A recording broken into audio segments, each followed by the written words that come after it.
Olá, pessoal. Que bom que você está conosco. Mais uma vez, seja bem-vindo às nossas devocionais. Que Deus abençoe a sua vida e fale ao seu coração. Estamos na série Parábolas, trabalhando as parábolas do Senhor Jesus, e vamos iniciar a parábola do filho perdido, né? A Bíblia está intitulado O Filho Perdido, mas, na verdade, a ênfase é no perdão, no recomeço, no reiniciar a vida com o Senhor Jesus, né? E vamos ter mais de uma devocional em cima desta parábola.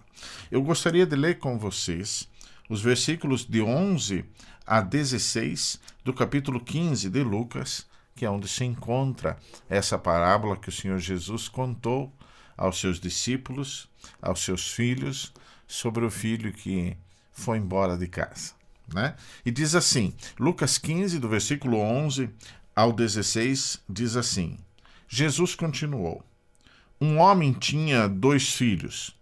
O mais novo disse ao seu pai: Pai, quero a minha parte da herança. Assim ele repartiu sua propriedade entre eles.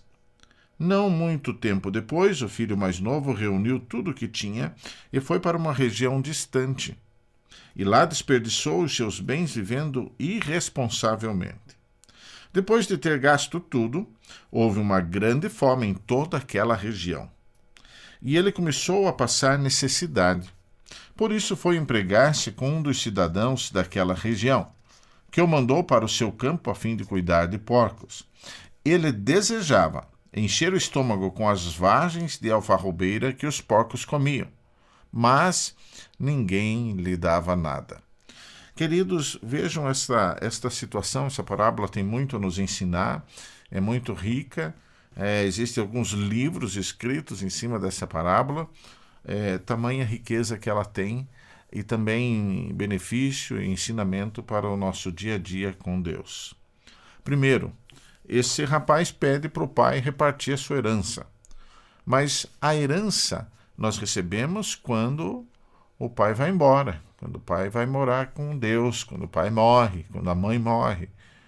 Ninguém tem o direito à herança até que os pais se vão embora, né? Claro, existem pais que já podem dividir o que têm com uma certa idade com seus filhos, né? Já deixar acertada essa situação, e até o que eu acho interessante, inteligente e benéfico, né? Mas não é o normal. O normal é que o filho realmente receba a herança depois que os pais morrem.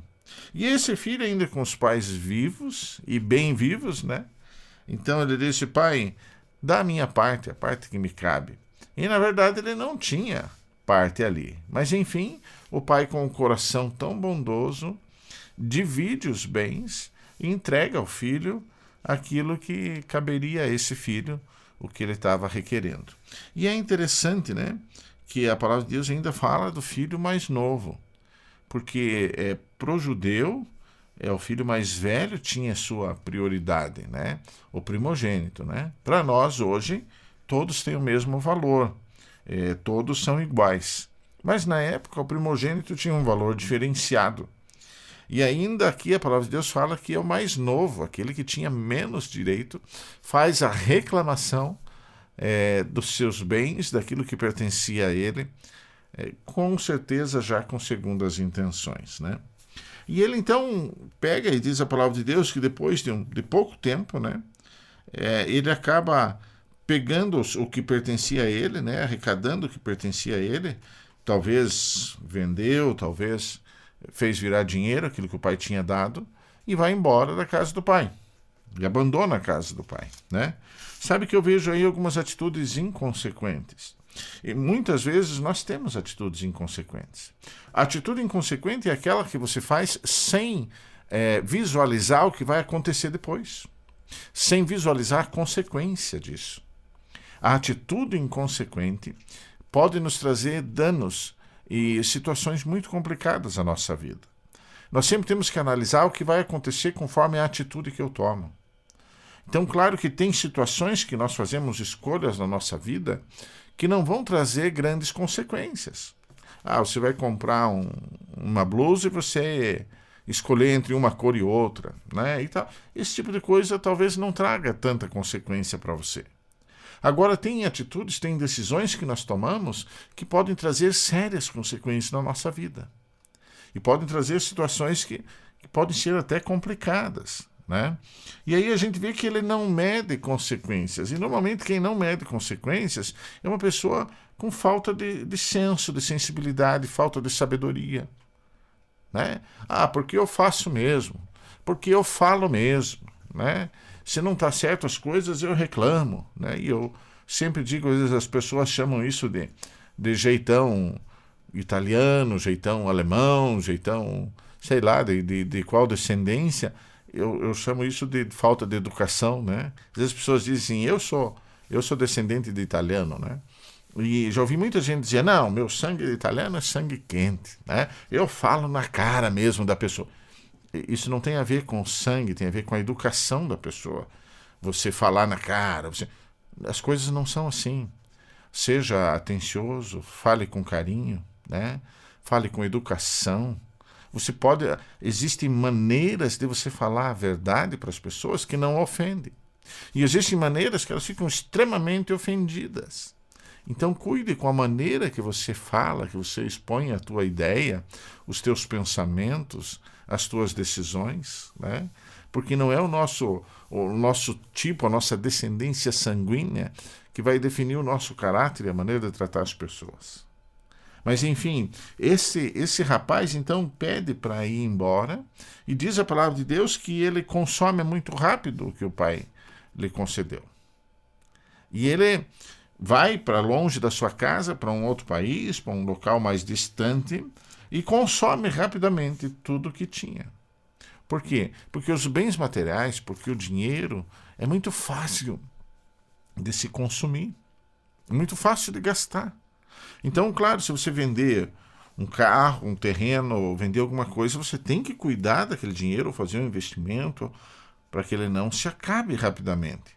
Porque qualquer necessidade, qualquer coisa que você olhe e ache interessante e viável, e talvez até com um possível lucro, você queira investir, queira comprar e tal, e isso vai te trazer dificuldades financeiras no futuro.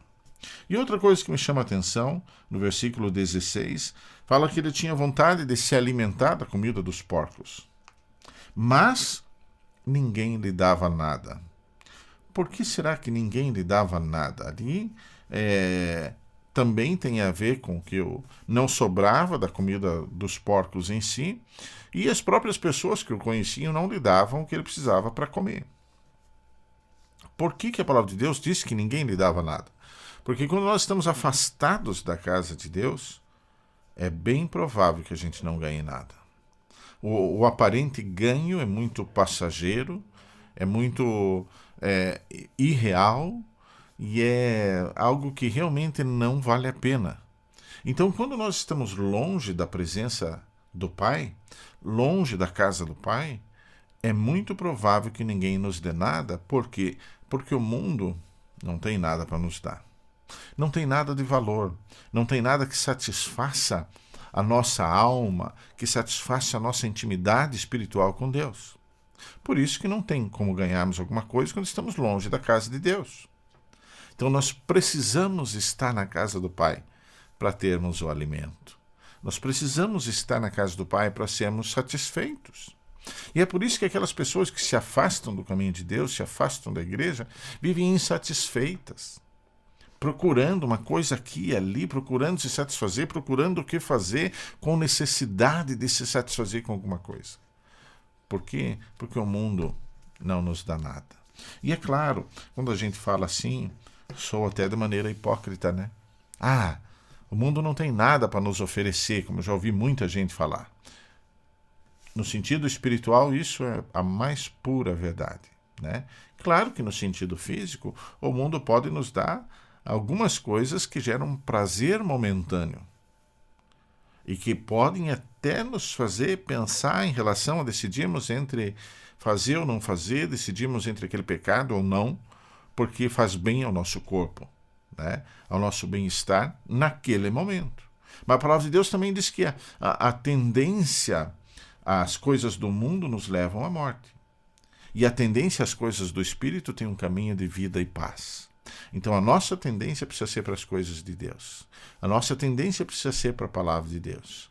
E não para as coisas que o mundo nos oferece, né? Queridos, pensem sobre isso. Eu quero orar com vocês e mais adiante nós temos aí a segunda parte desta parábola. Vamos orar? Pai querido, obrigado porque podemos ter esse momento meditando na sua palavra e na história tão preciosa do filho pródigo, aonde nós também muitas vezes nos encaixamos nessa história de alguma forma.